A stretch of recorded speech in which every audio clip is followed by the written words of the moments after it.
दिवसांनी एकदम मारायला धावतात. हे बघा त्यांच्यामुळे माझ्या डोक्यात आत्महत्याचा विचार येतोय. उद्या मी खरंच काय जीव बरं काय केलं तर तुम्ही पण त्याला जबाबदार आहात. मी कशा जबाबदार म्हणजे तुम्ही पोलीस आहात ना. तुम्ही त्यांना इलाजाची खरंच गरज आहे. मी खरं सांगते तुम्हाला, त्यांना खरंच इलाजाची गरज आहे. ते एकदमच मध्येच हायपर होतात. त्यांना काय बोललेलं काय लक्षात राहत नाही. इलाज तुम्ही करायचा, त्याला डॉक्टरांनी इलाज केला पाहिजे. बरं, न्यायचं कोणी? पोलिसांनी?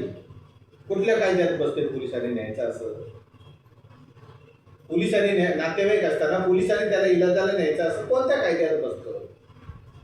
मला मग माझ्या बाबतीत हे केलं ते इल्लीगल होतं का? कुठं केलं मला काय माहिती, काय केलं ते तुझ्या बाबतीत काय केलं, काय मी काय बघायला आलो होतो, काय केलं तुझ्या? मग माझ्या बाबतीत पण पोलिसांनी इल्लीगलच पद्धतीने हे केलं होतं ना, ॲडमिट केलं होतं. बघा, माझ्या वडिलांनी माझ्या विरोधात गुन्हा दाखल केला होता 5 वर्षापूर्वी. कशासाठी केला होता मला माहित नाही. ते काय पण असू दे, कुठं केला होता? ठाण्यामध्ये केला होता. हा, आता ठाण्याच्या पोलिसांनी कुठलीही चौकशी न करता मला पोलीस स्टेशनला बोलवलं.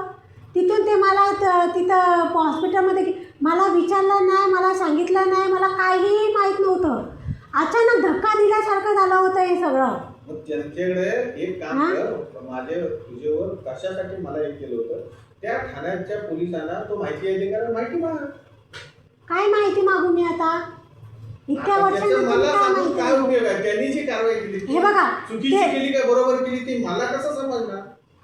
अरे मग ते तुम्ही चौकशी करा. माझं काम नाही ठाण्याच्या पोलिसांकडे काम करतो. मग आता तुमचं काम काय? आता तुमच्याकडे जर कोणी मदतीला आलं तर तुम्ही काय करणार? तुला काय मदत ती सांग. तुला इलिगली असेल ती मी मदत करणार. मग लिगली असेल तर मी त्याच्यात लिगली मी कायदेशीर कारवाई करते. माझे वडील मला त्रास देत आहे. कशाला मारझोड करतायत. तुम्ही लिहून घ्या ना. आता वडिलांना मारलं ते? हा, वडिलांना मी स्वतःहून नाही मारलंय. त्यांनी माझ्यावर हात केला. मी स्वतःला वाचवण्यासाठी केलंय सगळं. आणि त्याचा पण व्हिडिओ आहे माझ्याकडे. मी डायरेक्ट हे केलं नाही आहे. तुम्ही बोलता वडिलांना मारलं ते. मी आदल्या दिवशीच व्हिडिओ पाठवला होता दुसऱ्या पोलिसाला.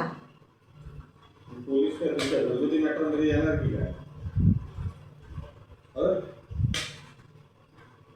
अरे जरा समजून घे. अरे काय समजून घेऊ आता? काय तुम्ही काय म्हणजे तुम्ही मदत कशाला करत नाही? कशात तुला मदत करायची? हा, असं वेड्यात काढल्यासारखं करू नका तुम्ही. मी नाही वेड्यात काढत तुला. तुला वेड्यात त्या दिवशी रस्त्यावर त्यांनी मारलं. हा, मला केस कापावे लागले तरी तुम्ही काय कारवाई केली नाही. हा,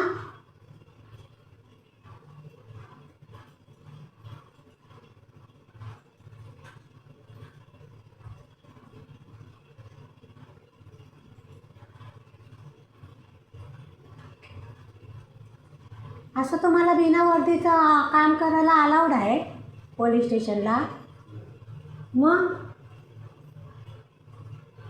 असं बिना वर्दीचं कसं काय तुम्ही इथं ऑफिसमध्ये येऊन बसता? हा, तुला विचारण्याचा अधिकार आहे का? मग कुठल्या अधिकारात विचारलं?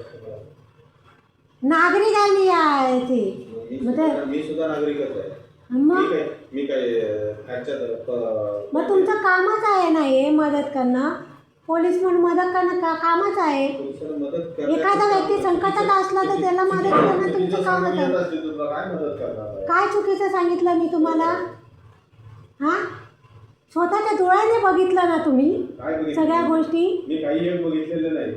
उगीच काहीतरी मनाला तोंडाला वाटेल ते बोलत होतो. मी काय बघितलं होतं? काय बघितलं होतं?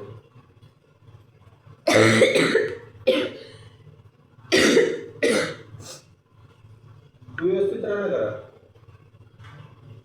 तू व्यवस्थित राहा. तो भाऊ आता व्यवस्थित आहे. त्याला कोण त्रास देत नाही. तुलाच कशाला देतात?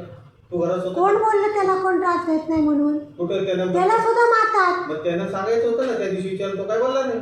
तो नाही बोलत कारण तो घाबरतो. कशाला घाबरतो? वडिलांना घाबरतो तो. तू घाबरत नाही. तो कशाला घाबरतो? तो घाबरतो. कशाला घाबरतो? त्याला विचारा कशाला घाबरतो तो. तुम्हाला आता त्याला मारल्याचा व्हिडिओ बघायचा आहे. हा, तुम्ही गुन्हा दाखल करून घेणार नाही. बोला बेटा काय होत नाही.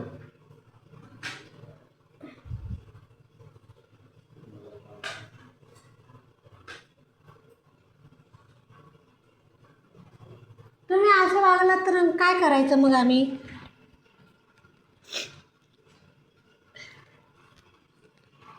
खरं कारण असतं त्याला आम्ही सपोर्ट करतो. मग तुम्हाला असं म्हणायचं की मी खोटं कारण सांगते? होय तर आई वडील कोणाला कोणाला नको झालेत का? मग मी कुठे म्हणाली मला आई वडील नको आहे म्हणून? तुम्ही असं कशाला बोलतायत? बोलतो मी तुझ्या आई वडिलांची विरुद्ध तक्रार आहे. हा आई वडिलांना आपलं फार नको झालेलं असतंय का?